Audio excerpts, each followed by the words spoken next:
नमस्कार दोस्तों, आज की ये वीडियो एसएससी जीडी की एग्ज़ाम देने वाले आप सभी विद्यार्थियों के लिए बहुत ही खास रहने वाली है। दोस्तों, एसएससी जीडी की एग्ज़ाम बहुत ही शांतिपूर्ण तरीके से हो रही है और क्वेश्चन भी बहुत ही अच्छे आ रहे हैं। अगर आपने नॉर्मल भी तैयारी की है तो अब की बार आपका बेड़ा पार यहाँ पर हो जाएगा, क्योंकि दोस्तों हिंदी तो बहुत ही ईजी आ रही है, रीजनिंग भी थोड़ी ईजी है, मैथ के दोस्तों आपको प्रैक्टिस करनी है, क्योंकि थोड़े जो प्रश्न है उसको घुमा फिरा कर यहाँ पर दे रहे हैं। तो दोस्तों आज के एग्जाम में जो प्रश्न आए हैं विद्यार्थियों के द्वारा मुलाकात में हमको उन्होंने बताया है, तो उन्हीं क्वेश्चनों को हम लेकर आए हैं। तो दोस्तों यहाँ पर हम चलते हैं पूरे प्रश्नों पर। दोस्तों आप एक चीज जरूर ध्यान रखना कि जहां से भी प्रश्न पूछे जा रहे हैं उस टॉपिक से संबंधित रिलेटेड और भी प्रश्न पूछे जाएंगे, क्योंकि बहुत दिनों तक एग्जाम चलने वाला है। तो दोस्तों यहाँ पर सबसे पहले जो हमारा प्रश्न है वो है गोदावरी नदी से संबंधित प्रश्न पूछा गया था कि गोदावरी नदी की जो सहायक नदी है वो कौन कौन सी है, इसमें ये प्रश्न पूछा गया था। तो दोस्तों आपको ये भी याद रहना चाहिए कि गोदावरी नदी कहाँ से निकलती है। इसके बाद में हिंदी का एक क्वेश्चन था जिसमें विलोम शब्द पूछा गया था, आसक्त का विलोम क्या हो जाएगा।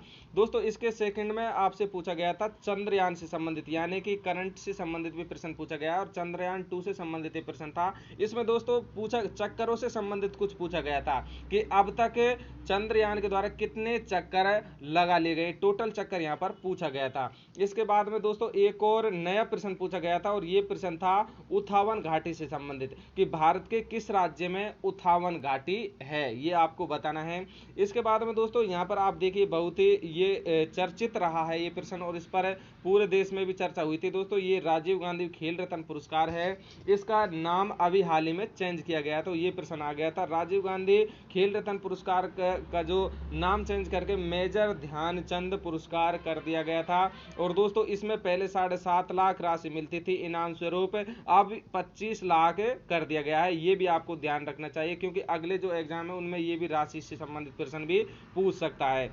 इसके बाद में दोस्तों रीजनिंग से संबंधित एक प्रश्न आया था और इसमें वेन डायग्राम बनाना था, वेन आरेख बनाना था, माता पिता और पुरुष से संबंधित आपको यहाँ पर वेन डायग्राम बनाना था। यहाँ पर दोस्तों हम नेक्स्ट प्रश्न की बात करें तो ये आया था भरतनाट्यम से संबंधित। भरतनाट्यम दोस्तों ये क्लासिकल डांस है, यानी कि शास्त्रीय नृत्य है और भरतनाट्यम के जन्मदाता इसमें पूछा गया था। तो आपको ये भी याद रखना चाहिए कि भरतनाट्यम कहाँ का है, तो दोस्तों ये तमिलनाडु का है, ठीक है।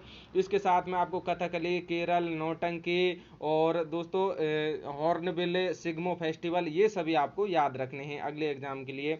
इसके बाद में दोस्तों यहाँ पर देखिए व्हाट्सएप में साझेदारी से संबंधित एक प्रश्न आया था, इसी प्रकार से स्टूडेंट ने बताया। दोस्तों यहाँ पर एक और प्रश्न अवार्ड से संबंधित पूछा गया है, जैसे कि अभी हाल ही में पद्म श्री अवार्ड दिए गए हैं, जैसे कि कंगना रनौत को दिया गया है, वो भी अभी हाल ही में चर्चा में है। इसी प्रकार से दोस्तों यहाँ पर एग्जाम में पूछे गए हैं। बहुत ही अगर आपने नॉर्मल भी तैयारी की है तो आपका सिलेक्शन अब की बार हो जाएगा। और जो बच्चे हैं दोस्तों वो 70 से और 75 तक ही पहुंच रहे हैं, कोई ही बच्चा है टॉपर जो 80 पर पहुंच रहा है, अन्यथा 70 से 75 ही कर आ रहे हैं। 75 पर भी बहुत कम विद्यार्थी पहुंच रहे हैं, इसलिए आप नेगेटिव कम करके अच्छे तरीके से करें। दोस्तों पहली बार चैनल पर आप विजिट कर रहे हो तो चैनल को आप सब्सक्राइब जरूर कर ले, क्योंकि एसएससी जीडी के सभी क्वेश्चन यहाँ पर कराए जाएंगे। इसके बाद में एक जो प्रश्न आया था वो दोस्तों आया था पीएम योजना से संबंधित, पीएम योजना से संबंधित एक प्रश्न आया था। घड़ी और कैलेंडर से प्रश्न आ रहे हैं एक एक। विलोम शब्द आप याद रखें, विलोम शब्द से संबंधित प्रश्न भी आ रहे हैं। मैथ दोस्तों थोड़ी हाई आ रही है और रीजनिंग इजी आ रही है। दोस्तों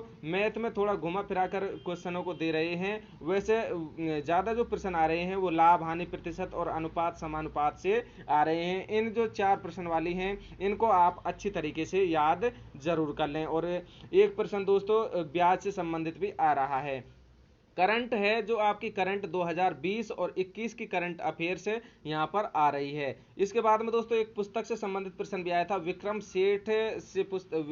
सेठ से संबंधित कुछ ऐसा था, ये प्रश्न आया था। और यमुना का पर्यायवाची क्या है, ये भी आज के पेपर में आया था। तो दोस्तों इस प्रकार से आज के में ये आए थे। आपको पूरी जानकारी एसएससी जीडी पेपर से संबंधित मिलती रहेगी, इसलिए अभी ही चैनल को आप सब्सक्राइब करिए और बेल आइकन को प्रेस जरूर करिए। तो मिलते हैं नेक्स्ट वीडियो में विद आपको नई जानकारी लेकर। धन्यवाद।